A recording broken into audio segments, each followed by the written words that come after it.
Hello students, welcome to BS Tuition classes. BS Tuition লৈ স্বাগতম জনাইছো। আজি ইতিমধ্যে নোটিস এটা আহিছে 25 মাৰ্চ 2025 ত আপোনালোকে চাব এই নোটিসটো আসাম স্টেট স্কুল এডুকেশন বোর্ডে দিছে এইটো নোটিসটো এইটোই এক্সামৰ বিষয়ে ঠিক আছে যে ক্লাস 12 পৰ ক্লাস কেতিয়া আৰম্ভ হ'ব ঠিক এক্সাম এইচএস ফাৰ্স্ট ইয়াৰৰ এক্সাম কেতিয়া হ'ব ঠিক আছে ইয়াতে পুরানা হিসাব দিয়া আছে যে আগতে ক্লাস 11 এক্সাম কেতিয়া লগিন কমপ্লিট হৈছিল কেতিয়া 11 রেজাল্টটো দিছিল আৰু ক্লাস 12 ক্লাস কেতিয়া আৰম্ভ হৈছিল এইখিনি লেখা আছে ইয়াতে ঠিক আছে পাছত আৰু দেখাও ইফালে জাস্ট এটা বস্তু দেখাই দিও যেটো নেকি ইম্পৰ্টেন্ট এইখিনি ঠিক এক নম্বৰ পয়েন্টটো কৈ দিও যে the classes of HS second year is proposed to commence just after the Bohag Bihu ঠিক আছে holidays for the academic session 2025-26 like in previous years কৈছে যোৱা বছৰৰ দৰে এই বছৰো বহাগ বিহুৰ পাছত HS second year ক্লাছবোৰ আৰম্ভ হ'ব বুলি কৈছে বহাগ বিহুৰ পাছত 2 number to sabo the board will arrange the schedule of remaining examination of HS first year 2025 in such a manner that interested students can download their e-mark sheet from 15th of June 2025 কৈছে যে যিবিলাক exam বাকি ৰৈ গৈছে না HS first ইয়াৰ হেইবিলাক exam ধুনিয়াকে পাতিব এক্সামটো দিব লাগিব আৰু হেই মাৰ্কশিট বিলাক তোমালোকে অনলাইন ইলেক্ট্ৰনিক মাধ্যমৰ দ্বাৰা ই মাৰ্কশিট বিলাক তোমালোকে 15 জুনৰ ভিতৰত ডাউনলোড কৰিব পাৰিবা ঠিক আছে 15 জুন মানত 2025 provided that individual institutions evaluate the answer script and upload the mark before 15th of June আৰু কি এই এক্সাম বিলাক হোৱাৰ পিছত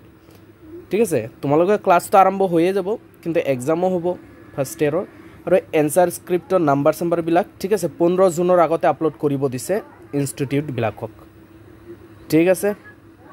মানে কি বুজা গল ক্লাস সেকেন্ড ইয়াৰৰ ক্লাস আগতে আৰম্ভ হৈ যাব হয় না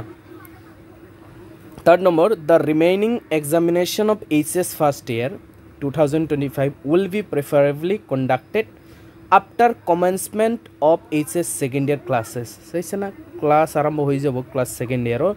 তাৰ পিছত হোৱাৰ চান্স বেছি The suitable dates in this regard will be notified in due course of time. আৰু হেইবিলাক এক্সাম যে হ'ব তাৰে এটা ডেট দিয়া হ'ব পাছত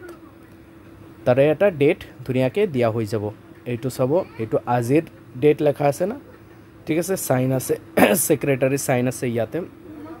এইটো কোনো ফেক নহয় এইটো অৰিজিনাল হয় যোৱাকালিৰ মিটিংত ডিসকাস হৈছে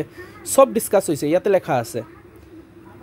কাৰ বিষয়ে ডিসকাশন হৈছে সব লেখা আছে ইয়াতে ডিসকাস হৈছে ক্লাস 12 পৰ ক্লাস কেতিয়া হ'ব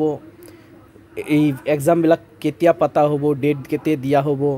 তাৰপিছত এইবিলাকৰ ডিসকাস কৰা হৈছে যে 2022 ৰ যেটো এক্সাম হৈছিল ফাৰ্স্ট ইয়াৰৰ ঠিক আছে এক্সামটো কেতিয়া শেষ হৈছিল ৰিজাল্টটো কেতিয়া দি মাৰ্কশিট কেতিয়া দিছিল 2023 ৰ যেটো এক্সাম হৈছিল ঠিক আছে লাস্ট ডেট ইটো লাস্ট ডেট এক্সাম 31 মাৰ্চত শেষ হৈছিল আৰু ৰেজাল্টটো দিছিল ইফালে মে মাহত দিছিল ৰেজাল্ট 2024 ৰ 12 এপ্ৰিলত এক্সামটো শেষ হৈছিল ঠিক আছে আৰু জুন মাহৰ 1 তাৰিখে ৰেজাল্ট দিছিল মানে লেটলিও ৰেজাল্ট দিছিল এক্সাম ইয়াতকৈ দেৰিকৈ হৈছিল ঠিক আছে এইবাৰ তো 29ত এক্সাম শেষ হোৱাৰ কথা আছিল 29 মাৰ্চ জবসতো 12 এপ্ৰিলত শেষ হৈছিল মানে কিমান দেৰিকে আৰু রেজাল্ট দিছিল তাতকেও মোটামুটি 2 মাহ পাছত ঠিক আছে 2-3 মাহ পাছত ওকে দেন এইখিনি ইনফরমেশন আছিল এই পিডিএফটো আমাৰ টেলিগ্ৰাম গ্ৰুপত দি দিম আমাৰ টেলিগ্ৰাম গ্ৰুপৰ নাম কি BS টিউশন ক্লাसेस সেম নাম